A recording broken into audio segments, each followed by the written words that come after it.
Саламатсыздар, урматтуу окуучулар. Бүгүнкү сабагыбыздын темасы айланадагы болгон кыймыл. Өткөндө түз сызыктуу кыймыл өткөнбүз, азыр болсо айланадагы кыймыл. Биринчи бул жерден силерге түшүндүрүүчү нерсе пини түшүндүрүп коюш керек. Пини баарыңар да билсеңер керек. Билбегендер үчүн дагы бир жолу айтылайбыз. Ар кайсы өлчөмдөгү айланаларды чийебиз. Эми бул айлананын узундугу бар. Айлананын узундугун S деп коелук. Мунукун S1 дейлик, S2 дейлик. Дагы эмне бар? Диаметр бар. Айланалардын диаметри. Бул бир тараптан экинчи тарапка кескен сызык.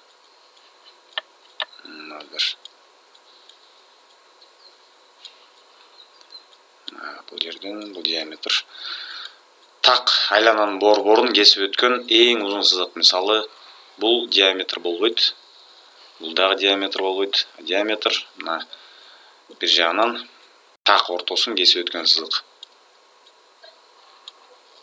Борборду кесип өткөн сызык. Мына ушул диаметрларды кайра эле бул D3 дейлик, D2 жана D1. Айлананын узундугун кантип өлчөйбүз? Эң жөнөкөй бир айлананы алабыз. Мисалы, бир диск болсо, жип алып, жип менен айлананын узундугун менен ороп жипти түздөп туруп сызык менен өлчөсөк, бизге айлананын узундугун берет. Диаметр болсо, бир чекесин алып туруп эле бир чекесине чейин сызык ичи менен өлчөп коесуңар. Эми бул жерде кызыктуу нерсе, өтө кызыктуу нерсе.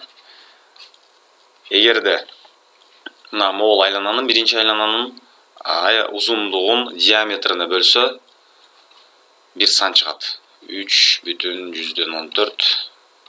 Бул жерде дагы сандар бар. 3,14 деп алдык.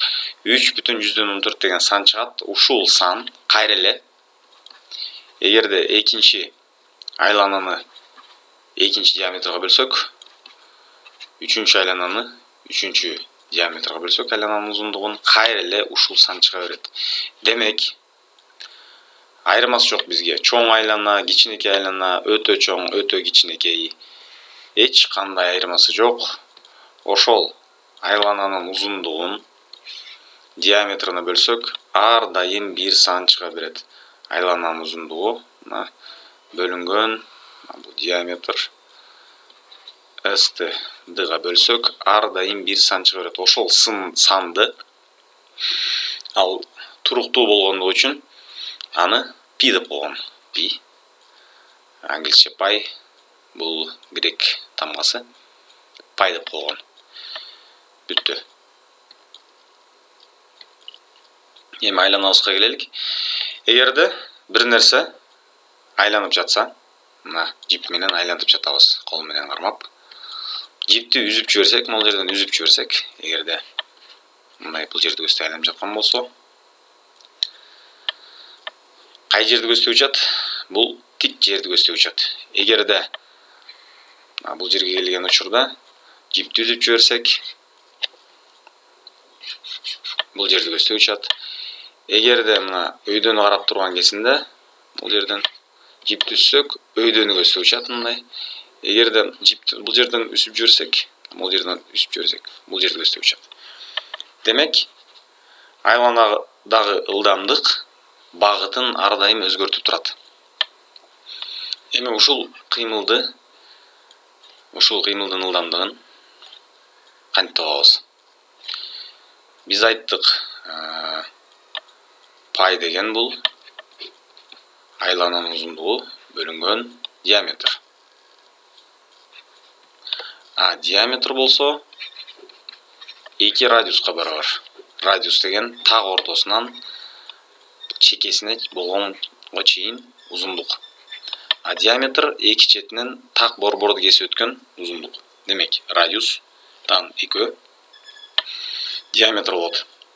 Демек, бизге ылдамдыкты айлананын узундугун убакытка бөлсөк, бизге ылдамдыкты берет. Айлананын узундугуна эмне деп жазсак болот? D көбөйтүлгөн пи деп койсок болот. D көбөйтүлгөн пи. Убакытты бул жерден бир айлананын тегерегинде болгон ылдамдыктын, кыймылга кеткен, бир толук айланууга кеткен убакытты мезгил деп атап коет. Ал мезгилди чоң Т тамгасы менен белгилейт. Мезгил, мисалы, жер күндү толук айланып бүткөнү 1 жыл, 1 жыл ушул мезгил. Кийинки Д'нын ордуна 2 рны койсок болот муну. Ошондо ылдамдык 2πr бөлүнгөн Т болуп чыкты.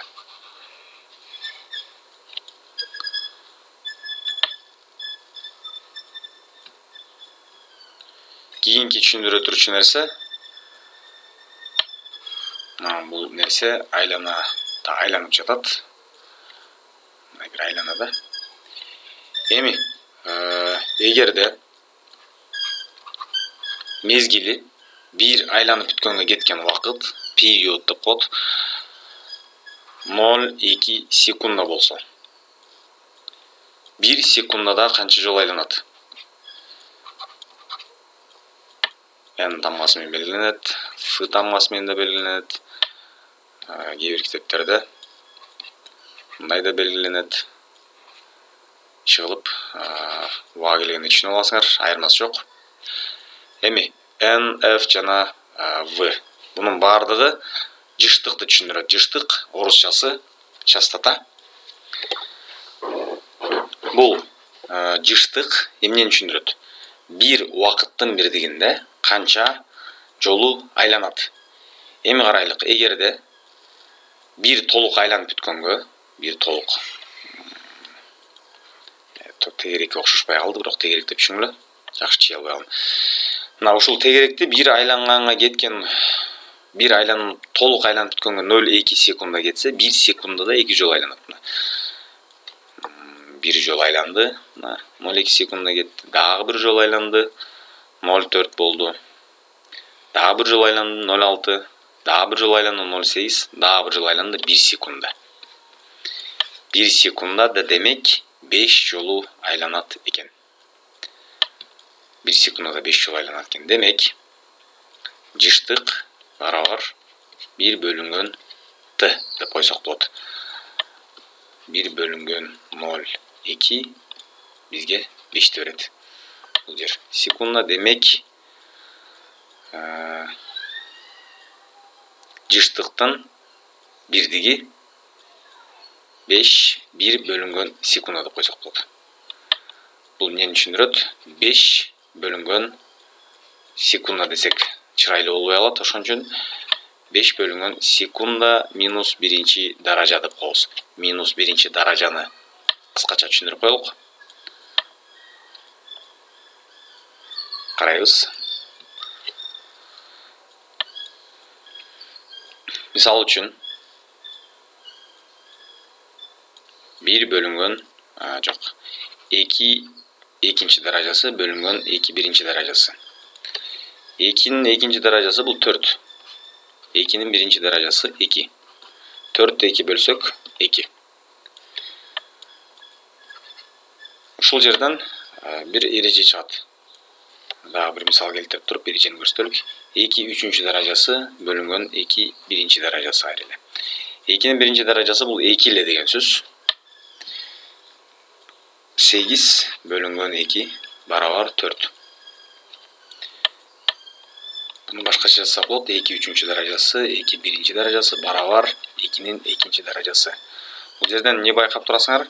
Мына могул жогорудагы даражадан ылдыйкы даражаны кемитип койсок, жообу чыгат. 2, 3, минус 1 барабар 2, 2. Эгерде 2 бөлүнгөн 2 десек, экинчи даражасы, экинчи даражасы. Бул эмнеге барабар? Бул 1ге барабар. Себеп деген бул жер 4, 4 бөлү 4, бир санды бир санга бөлсөң 1 чыгат. Эми мына бул жердеги эрежени ушул жерге жумшасак эмне болот? 2 минус 2 барабар 2 0 даражасы болуп калды. А бул деген 1 да. Демек, ар бир сандын 0 даражасы 1. Бул жерге кандайдыр бир сан койсоңор дагы 10, 15, 20, 30, 40 кандай сан коюп, анын жогорудагы даражалар окшош болсо 1ге барабар болот. Демек, ар бир сан 0 даражада, ал 0го барабар. Эми минус даражага өтөбүз азыр. Демек, 1 бөлүнгөн, мисалы 1 бөлүнгөн 2 болсо, бул 0,5 буну билебиз. Бирок буну дагы башкача жазсак болот. 1ди 2нин 0 даражасы деп койсок болот. Ылдый да 2 биринчи даража болду. Буну биринчи даража деп жаздык. Барабар 2 0 минус 1 болуш керек. Bundan bunu gemetişimiz gerek. 0'dan 1'di gemitse ne olur? Minus 1 olur. Bu dağı bir erece. 1 minus 2. Bu ne? Minus 1. 5. klassın matematikasına qanday deydi? Az sanla көп sanla gemide turgan bolsoңор, 2'den 1'di gemitesиңер, 1 чыгат. Анан алдына минус белгисин коюп койсоңор. Демек, 1'ден 0'ды gemitсек 1. Бул аз болгон үчүн 0'дан 1'ди gemitкен үчүн минус 1 коюлат. 2 минус 1. Бул негизи 2 минус 1 мындай татаал сезилбесин. Бул өтө жөнөкөй нерсе. 2 минус 1 даража деген сөз, бул 1'ди 2'ye бөл деген сөз. 2'ni ылдыйга түшүрүп кой деген сөз. Эгерде x минус 1 болсо, бул 1 бөлүнгөн x деген маанини берет. Эми биз өзүбүздүн жыштыгыбызга келелик. Жыштык барабар 1 бөлүнгөн период болду. 1 бөлүнгөн мезгил. Биздеки мисалда 0,2 болчу. 0,2 секунда барабар 5 болду. 5 секунданын минус даражасы дейбиз. Минус 1 даражасы. Себеп дегенде 1 бөлүнгөн 0,2 5ке барабар, мына 5ке барабар. Дагы бул жерде бөлүнгөн секунда калып атат. Секунданы өйдө минус кылып чыгарып коебуз. Буну минус 1 даражаны англисчеде hertz деп коет. Hertz деген кишинин аты. Орусчада болсо герц деп коет. Хны гга айланып калгандай. Голливуд, Голливуд болуп калгандай. Hertz дагы герц болуп калган. Герц дегендин мааниси эмне? Жыштыкты түшүндүк. 5 герц деп коелук. Бул эмне деген сөз? 1 секундада 5 жолу айланат деген сөз. Мезгил 0,2 болду. 1 толук айланганга 0,2 секунда кетет. 1 секундада 5 айлануу болуп жатат. Себеп дегенде 0,2, 0,4, 0,6, 0,8, анан 1. Демек, 1 бөлү мезгил жыштыкка барабар. Кайра эле ошондой эле мезгил 1 бөлүнгөн жыштыкка барабар.